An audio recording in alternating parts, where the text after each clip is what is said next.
বৈশারণ সংলগ্ন গভীর জঙ্গলের মধ্যে আমরা এই মুহূর্তে রয়েছি আর টিভি9 বাংলার পর্দায় এই মুহূর্তে এক্সক্লুসিভ ছবি। এই মুহূর্তে যে ছবি আমরা দেখতে পাচ্ছি যে প্রতি মুহূর্তে এখানে সেনাবাহিনীর তরফ থেকে তল্লাশি চলছে। এখানে সেনাবাহিনীর জওয়ানরা তারা তল্লাশি করছেন এবং যে খবর এখানে রয়েছে যে কোনো মুহূর্তে এখানে আবারও এই ধরনের সন্ত্রাসবাদীদের হামলা হতে পারে বা তারা এই জঙ্গলের মধ্যে তারা লুকিয়ে থাকতে পারে এবং সেই কারণের জন্যই সেনাবাহিনী এখন জঙ্গলের মধ্যে প্রত্যেকটা জায়গাতে তারা ঘুরছেন, যেখানে মানুষের পক্ষে পৌঁছানো সম্ভব নয় সেই জায়গাতেও তারা ঘুরছেন। তার কারণ আপাতভাবে ইন্টেলিজেন্সের মাধ্যমে যে খবর রয়েছে, গতকাল বা 24 ঘন্টা আগে যে ঘটনা ঘটে গিয়েছে ঠিক তারপরে এই ধরনের জঙ্গলের মধ্যেই লুকিয়ে রয়েছে দুষ্কৃতীরা এবং সেই কারণেই সম্ভাব্য যে জায়গাগুলি রয়েছে সেই জায়গাগুলিকে চিহ্নিত করে সেনাবাহিনীর ছোট ছোট টিম তারা বিভিন্ন জায়গাতে ঘুরে বেড়াচ্ছে এবং আমরা দেখতে পাচ্ছি সেই ছবি যে তারা আঙুল দিয়ে বিভিন্ন জায়গা দিক নির্দেশ করছেন, নিজেদের মধ্যে তারা গ্রুপ ভাগ করছেন এবং সেই দিকে বন্দুক হাতে তারা এগিয়ে যাচ্ছে। যখন আমরা দেখতে পাচ্ছি যে কয়েকজন জওয়ান এগিয়ে যাচ্ছেন হাতের বাঁ দিকের এই রাস্তা ধরে, তখন হাতের ডান দিকের এই যে রাস্তা যেখানে আরও দুজন এখানে রয়েছে তারা এই হাতের ডান দিকের রাস্তাতে পাহাড়ের দুদিক দিয়ে তারা যাচ্ছে। অর্থাৎ কোনো জায়গায় যদি ঘাপটি মেরে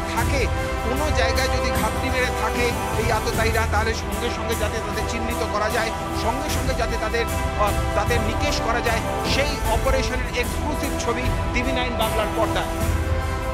আমি এই মুহূর্তে বৈশারণ ভ্যালি যাওয়ার পথের যে দুর্গম রাস্তা সেই রাস্তাতে আমি রয়েছি। এই রাস্তা অর্থাৎ যেখানে আমি এই মুহূর্তে দাঁড়িয়ে রয়েছি এই জায়গা দিয়েই মাত্র 48 ঘন্টাও বেশি সময় হয়নি যখন প্রায় 25টির কাছাকাছি মৃতদেহকে এই জায়গা দিয়ে নিয়ে আসতে হয়েছে। এইখান দিয়ে আহতদের নিয়ে যাওয়া হয়েছে। এই সেই রাস্তা যেখানে ঘোড়ার পিঠে খচ্চরের পিঠে চাপিয়ে যেখান দিয়ে নিয়ে আসা হয়েছে। 48 ঘন্টা পেরিয়ে গিয়েছে, বারবার ধরে যে প্রশ্নটা উঠছে যে জঙ্গিরা কোথায়, কোন রাস্তা দিয়ে তারা এসেছিল, কেন তাদেরকে ট্র্যাক করা সম্ভব হয়নি, কোথায় গা ঢাকা দিয়ে আছে তারা। যে জায়গাতে আমি দাঁড়িয়ে রয়েছি বৈশারণ ভ্যালির ঠিক চারপাশের এই যে এলাকা, এই যে ঘন জঙ্গল, এই এলাকাই বলে দিচ্ছে যে এই এলাকা সম্পূর্ণ জনমানবহীন। এই জায়গাকে বেছে নেওয়া হয়েছিল তার কারণ এই ঘন জঙ্গলের আড়ালের ভেতরে যদি কেউ গা ঢাকা দিয়ে থাকে কোনোভাবেই তাদেরকে খুঁজে পাওয়া সম্ভব নয়। আমরা পিছনের দিকের এই যে জঙ্গলের ছবি দেখাচ্ছি, এই পাহাড় ক্রস করার পরে জঙ্গল এতটাই গভীর হয়ে গিয়েছে যে সেখানে কোনোভাবেই যদি কেউ গা ঢাকা দিয়ে থাকে সেখানে পৌঁছানো সম্ভব নয়। আরেকটি গুরুত্বপূর্ণ তথ্য এক্ষেত্রে দেওয়ার, পুলিশ কোনো রকম ডিজিটাল এভিডেন্স এখনো পর্যন্ত পায়নি। অর্থাৎ যে জঙ্গিরা মুভ করছিল তাদের কোনো রকম ডিজিটাল এভিডেন্স পাওয়া যায়নি, অর্থাৎ কোনো ফোন তারা দীর্ঘদিন ধরে ব্যবহার করছিল না। এই জঙ্গলের ভেতরে কোনো রকম নেটওয়ার্ক একেবারেই নেই।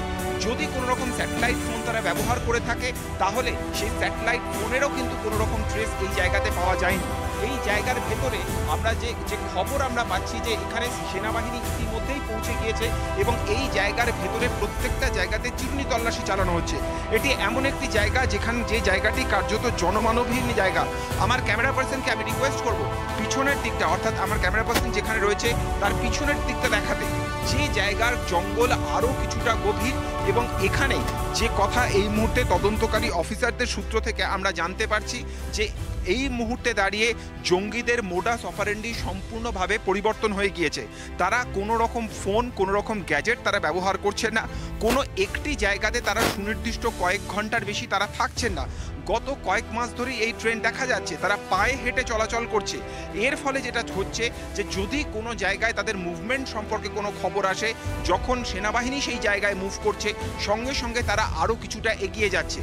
অনন্তনাগ ডিস্ট্রিক্ট এই জায়গার উপরে দীর্ঘদিন ধরে সেনাবাহিনী নজর ছিল, কারণ যেহেতু এখান দিয়েই কয়েকদিনের মধ্যে এখান দিয়েই অমরনাথ যাত্রা শুরু হবে, কিন্তু এই অনন্তনাগে কোনো রকম টেরোরিস্ট অ্যাক্টিভিটির বিন্দুমাত্র কোনো চিহ্ন ছিল না।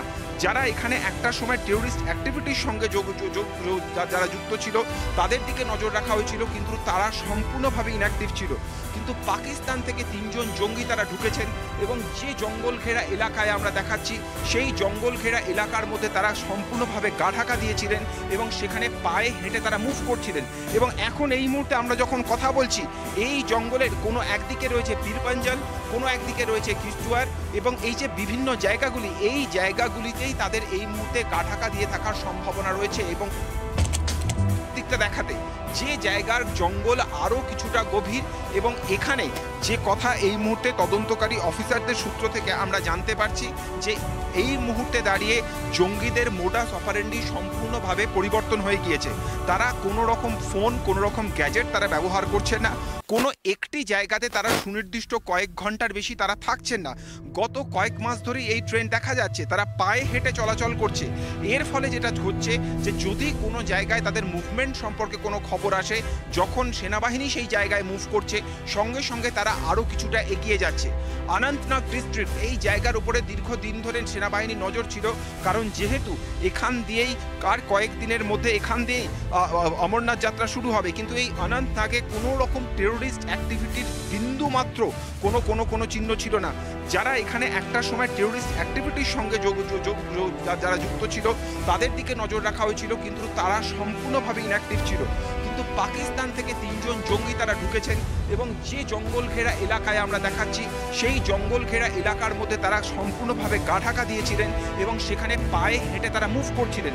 এবং এখন এই মুহূর্তে আমরা যখন কথা বলছি, এই জঙ্গলের কোনো একদিকে রয়েছে পীরপাঞ্জাল, কোনো একদিকে রয়েছে কিস্তোয়ার, এবং এই যে বিভিন্ন জায়গাগুলি, এই জায়গাগুলিতেই তাদের এই মুহূর্তে গা ঢাকা দিয়ে থাকার সম্ভাবনা রয়েছে। এবং সেনাবাহিনী এবং গোয়েন্দা সূত্র থেকে যে তথ্য এসছে যে এখনও তারা বিভিন্ন জায়গাতে মুভ করে যাচ্ছেন, কোনো একটি ঘন্টাতেও তারা দাঁড়াচ্ছেন না। ফলত ক্রমশ সিকিউরিটি এজেন্সির কাছে এটা চ্যালেঞ্জের হয়ে দাঁড়াচ্ছে যে পার্টিকুলার কোন দিকে অপারেশন চলবে। এবং সেই কারণের জন্য সেনাবাহিনী ছোট ছোট গ্রুপ তারা ভাগ করে নিয়ে বিভিন্ন পাহাড়ি এবং বিশেষত জঙ্গল ঘেরা এলাকাগুলোতে তারা তল্লাশি চালাচ্ছে। পেহেলগাঁও থেকে প্রায় 6 কিলোমিটার ওপরে বৈশারণ উপত্যকা, যেখানে এই নির্মম হত্যাকাণ্ড সংগঠিত হয়েছে। আর সেই পথে বাংলার প্রথম চ্যানেল হিসেবে TV9 বাংলা আমরা এগিয়ে চলেছি। মারাত্মক রাস্তা, কারণ এই রাস্তায় কোনো ধরনের যানবাহন চলে না।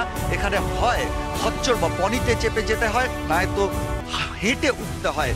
এবং এই যে রাস্তা যথেষ্ট দুর্গম রাস্তা, একটা নালা নেমে গেছে পাহাড়ের উপর থেকে, সেই নালার পথ ধরেই কিন্তু মূলত এই খচ্চর বা ঘোড়াগুলো যাতায়াত করে। এবং অত্যন্ত বন্ধুর এই রাস্তা লিডার নদীতে যে ঝর্ণাগুলো মিশছে সেরকমই একটি ঝর্ণার পাশ বরাবর উঠে যাচ্ছে। এবং সেই দুর্গম রাস্তার ছবি আমরা আপনাদের দেখাচ্ছি নিচে, যেখানে CRPF-এর 116 নম্বর ব্যাটালিয়নের ক্যাম্প রয়েছে, সেখান থেকে এই রাস্তা শুরু হচ্ছে। এবং প্রায় 6 কিলোমিটার ওপরে টেবিলের ওপরে যেমন সমতল একটা উপত্যকা হয়, টেবিল টপ যে ভ্যালি, ঠিক সেই রকমই বৈশালের উপত্যকা। এবং গোটা চারপাশ পাইন দেবদারু গাছে ভরা এই বন্ধুর উপত্যকা, বন্ধুর রাস্তা ধরে এই পাথর এবং নদী যে নালাস, তার মধ্যে দিয়েই আমরা উঠছি সেই ভ্যালির দিকে, যেখানে সেই হত্যাকাণ্ড সংঘটিত হয়েছে। বৈশারণের হত্যাকারীদের কি খোঁজ পাওয়া গেল? সেরকম কিন্তু একটা জোরালো ইঙ্গিত মিলছে। কারণ আমরা বৈশারণে পৌঁছানোর পরেই দেখলাম বৈশারণের বিভিন্ন রাস্তা দিয়ে CRPF, সেনা এবং কাশ্মীর পুলিশের অ্যান্টি টেররিস্ট স্কোয়াডের যারা আধিকারিকরা এবং তাদের জওয়ানরা এই পাহাড়ের বিভিন্ন প্রান্তে তারা কিন্তু তল্লাশি অভিযান চালাচ্ছে। তারা একদিকে অপারেশন চালাচ্ছেন এবং তাদের সূত্র থেকে আমরা যেটা জানতে পারছি, পাহাড়ের অন্যদিকে অর্থাৎ বৈশাখের লিডো যেটা, সেই মাঠের অন্য দিক থেকে সেখানে কিন্তু সেনাবাহিনীর তল্লাশি চলছে। এবং তাদের কাছে বেশ কিছু স্পেসিফিক ইনপুট রয়েছে বলে মনে করা হচ্ছে যে এই চত্বরেই কোথাও এই 4 হত্যাকারী তারা কিন্তু কোথাও লুকিয়ে রয়েছে এবং তাদেরকে এই মুহূর্তে সেই খোঁজটাই চালানো হচ্ছে। এবং আজকে সারাদিনের এই অপারেশনে সাকসেসফুল কিছু হতে পারে এমনটাই কিন্তু ইঙ্গিত পাওয়া যাচ্ছে। অন্তত CRPF-এর যে বডি ল্যাঙ্গুয়েজ, সেখান থেকে সেরকমই একটা ইঙ্গিত কিন্তু জোরালো হচ্ছে। এবং সেখান থেকেই জানা যাবে যদি এই অপারেশন সাকসেসফুল হয়, তাহলে এই হত্যাকারীদের পেছনে কারা ছিল আর কি পরিকল্পনা ছিল, এই গোটা যে রহস্য সেটা কিন্তু জানা যেতে